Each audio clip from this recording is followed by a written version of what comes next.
So students, I've explained here in this short video the factors affecting the crystal field stabilization energy.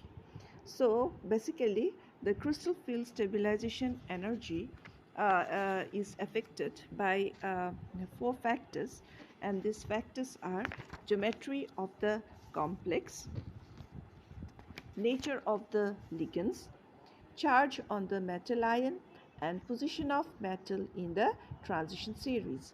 So let us discuss one by one the factors affecting the crystal field stabilization energy. So first of all, how crystal field stabilization energy is affected by the geometry of the complex.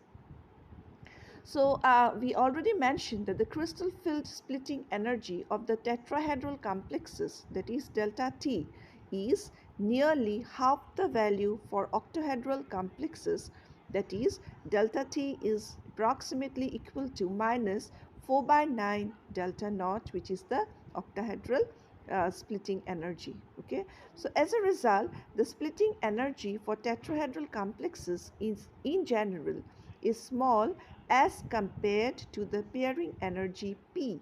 The tetrahedral complexes are therefore mostly high spin complexes.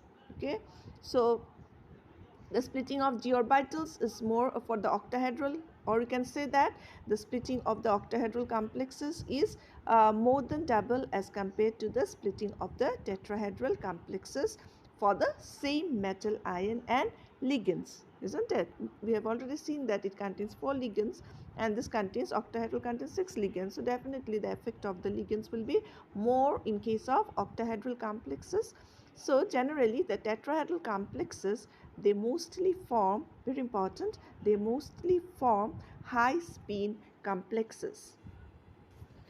The next factor is the nature of the ligands. The crystal field splitting depends on the nature of the ligands. The greater the ease with which the ligands can approach the central ion, the greater is the crystal field splitting caused by it. Therefore, the ligands with large negative charge, small size, and having good sigma donor and pi acceptor powers will give large crystal field splitting as they approach the central ion more closely. In the following series, which is also known as the spectrochemical series, you can see here, yes, so this is also known as the spectrochemical series.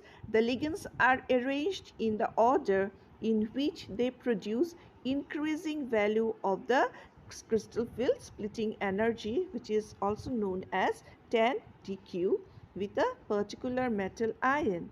So we can see this. So iodide, bromide, sulfur, sulfide, etc. Okay, all these ligands, the ligands, they are known as weak field ligands, and those which produce large value, large delta, delta or 10 dq like COCN are called strong field ligands. So ligands at the end of the series, they cause large splitting, and ligands at the beginning of the series, they cause, suppose till H2O, you can take it to be weak field ligand. Okay, again NH3 is a strong field ligand. So from NH3 you can start counting as strong field ligand, and up to H2 or NCS, that is thiocyanide, you can consider them as weak field ligands. Okay, so so they are called strong field ligands, as you can see in the following example.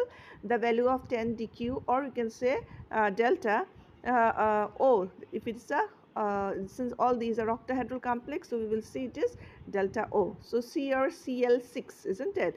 It is Cl is a weak field ligand, so it is a weak field ligand. So the splitting will be less, only 160.5. CrH2O, it is also a weak field, so 213. NH3, where it is high field ligand, since NH3 is a high field ligand, so the energy is more, so the splitting energy is more. And Cn is cyanide, is also a very strong field ligand, so its energy is further high. So The strong field ligands will cause a greater splitting and weak field ligands will cause a smaller splitting of the. So it will have smaller splitting means what? It will have small value of delta or 10 dq, and large splitting means it will have a larger value of 10 dq or delta. Okay, so please go through this spectrochemical series. Okay, they are arranged in the increasing order of the field strength. The next factor is the charge on the metal ion. Since crystal field theory is based on the electrostatic model, the ionic charge on the central metal atom has a direct effect on the magnitude of 10 dq or the delta. In general, a metal ion with higher charge draws the ligands more closely. Higher charge means they are highly positive charge, so they will draw the ligands more closer, and hence produces, so more closer means there will be large splitting, so more, and hence produces more splitting than an ion with lower charge. So and any metal ion with a high positive density will attract the ligands, and as such there will be high repulsion, and due to which the splitting will be more. Okay, so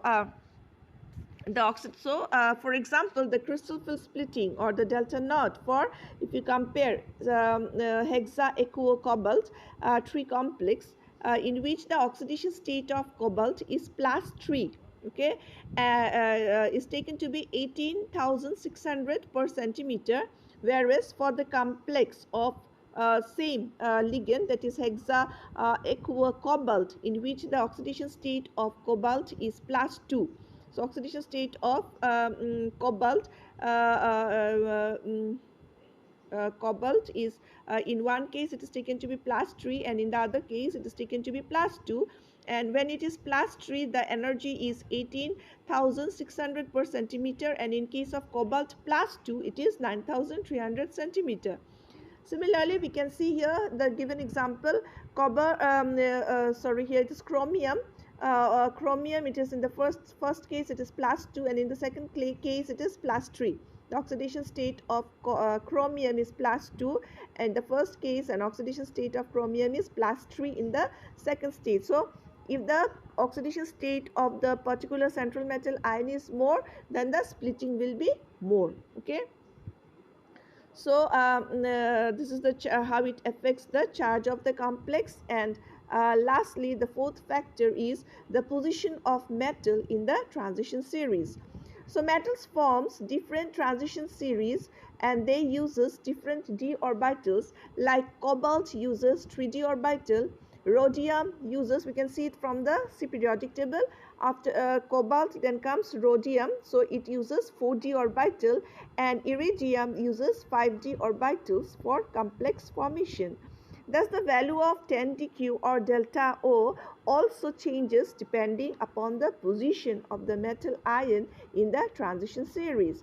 So for 3d the energy is less, than for 4d the energy is slightly higher, and for 5d the energy is the highest. Okay, so the oxidation the extent of crystal field splitting for similar complexes of a metal in the same oxidation state increases by about 30 to 50% on going from 3d series, okay, to 4d series. The increase is almost of the same magnitude, that is again 30 to 50% on going from 4d to 5d series. That is, 5d series will have the maximum splitting and hence maximum value of 10 dq. Because as we go from 3d to 5d transition metals, the sizes, the orbital size becomes larger. Okay, so bigger size, so they can interact more strongly with the electrons in the ligands orbitals, and therefore the crystal field splitting will be more. Understood? So as the size of the orbital is higher, the delta O or the 10 dq for the complexes will be more, and which is evident from the following data. Is it clear? So let us summarize once again. Geometry of the complex. So the octahedral complexes will have more value of 10 dq than that of the tetrahedral complexes. Nature of the ligands which are placed in the which are weak field ligand, isn't it? Which are weak field ligand have will have lesser splitting, and the strong field ligands will have a larger splitting or larger value of delta O or 10 dq, whatever you say. Charge on the metal ion, more the charge on the metal ion, more will be the repulsion, and if the repulsion is more, the splitting energy also will be more, isn't it? So splitting energy more, then the 10 dq energy will also be higher. And the lastly, position of the metal in central in the transition series. As the from 3D, as we go from 3D to 5D, the splitting energy will increase. Okay, so because the interaction will be because the size of the orbitals will be more, and then because of this factor, the 5D will have more splitting energy, followed by 4D, and followed by 3D orbitals. So these are the factors on which the crystal field stabilization energy depends. Okay, so thank you.